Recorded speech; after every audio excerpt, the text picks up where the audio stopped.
6 का 1 नंबर क्या बोलता है? यदि बिंदु A5 तो बिंदु A5 क्या हो गया? बिंदु का क्या हो गया? निर्देशांक। तो एक बिंदु पहले हम लोग बनाते हैं, उसका नाम A लिख देते हैं, या A लिख दो या दूसरा B लिख दो, और इसका निर्देशांक दे दो A5 हो गया, A और 5 हो गया B का निर्देशांक। आगे बोलता है और 3 और 3 चलो C पर रख देते हैं 3। आप बोलो B और C तो नहीं बोलेगा, वो तो अपने बुद्धि विवेक से आपको रखना पड़ेगा। तो एक बिंदु का निर्देशांक दिया है A5 और दूसरा का निर्देशांक दिया है 3 के बीच की दूरी 8 इकाई दिया है। मैंने B से C तक अगर हम जाते हैं तो दूरी तय होता है 8 इकाई। तो ये दूरी अभी दे दिया है, अभी दूरी निकालने का सूत्र होता है, ये दूरी क्या किया? दे दिया। तो लिख सकते हैं हम यहाँ B से C तक की दूरी यानी BC, अब BC बराबर लिख सकते हैं 8, आई लिख सकते हैं दिया है, प्रश्न में दिया है कि नहीं?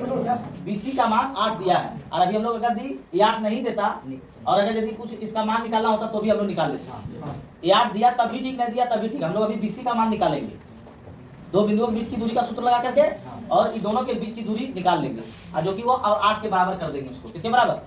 तो चलिए सूत्र तो वही लगा, फिर लगेगा ना। फिर आगे सवाल और है, देखो पता तो सिद्ध करें की, तो सिद्ध करना है A बराबर 3 प्लस माइनस 2 या 50, यही ना?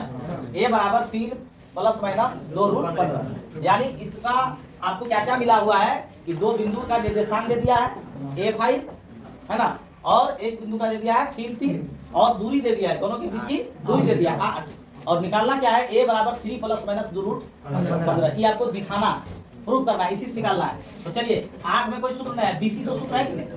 BC मतलब क्या हो गया? दो बिंदुओं के बीच की दूरी। तो सूत्र इधर लगा देते हैं, रूट अंदर लगा सकते हैं। तो सूत्र क्या होता है? x1 माइनस ठीक है, y1 माइनस y2 का होल स्क्वायर। अब बराबर यहाँ ये 8 का ही आ जाएगा 8 अपनी जगह पर, ठीक है। अब आगे देखो कि रूट अंदर हो गया। अब आपको बताया गया था कि B पर रहेगा x1 y1 और C पर रहेगा x2 y2। फ्रेंड्स यहाँ देखो, हम लोग B पर रहेगा x1 y1 और C पर रहेगा x2 y2। अब देखिए यहाँ पे, तो ये जो है B पर है, B पर यहाँ मानेंगे ना, और C पर क्या है? 3 जो दिया हुआ भी है। B पर यहाँ A5 और C पर 3। तो x1 हो गया कितना? A, और y1 कितना? 5। आई क्या है? x2 है 3, इसको 3 लेके आना है, x2 बराबर 3 और y2 बराबर भी 3। तो x1 का मान क्या बैठाएंगे? A माइनस x2 का मान 3 कितना होल स्क्वायर, फिर y1 कितना? 5 3 का होल स्क्वायर। एक घटा 3 के साथ और 5 घटा 3, पहला वाला पहले के साथ और दूसरा वाला दूसरे के साथ अंतर का स्क्वायर करना। अब बराबर इधर क्या आ गया? चलो A में 3 जब घटेगा तो ये तो इतने आ जाएगा A माइनस 3 का होल स्क्वायर, अब 5 में 3 घटेगा तो 2 का होल स्क्वायर। यहाँ 8 रह गया कि रूट है इधर है, तो उधर जाके क्या होगा? स्क्वायर बदल गया। अब आ जाएगा यहाँ पे A माइनस, इसको अभी देखो बहुत क्या करेंगे, इसको तोड़ भी देंगे अभी हम लोग।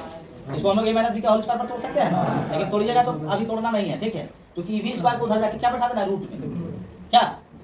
तो यहाँ 2 का स्क्वायर 4, इधर 8 का स्क्वायर 64। 8 का स्क्वायर देखो 64 हो रहा था, है ना? अब चलो ठीक है, अब A माइनस 3 का होल स्क्वायर और 64 इधर प्लस है उधर। अब बताओ क्या आया? 60। A माइनस 3 का होल स्क्वायर बराबर 60 आ गया। अब स्क्वायर को क्या बदलेंगे उधर? तो A माइनस 3 बराबर स्क्वायर उधर प्लस माइनस में जाके रूट अंदर 60। A माइनस 3 बराबर अब रूट 60 का क्या निकालना है? वर्गमूल।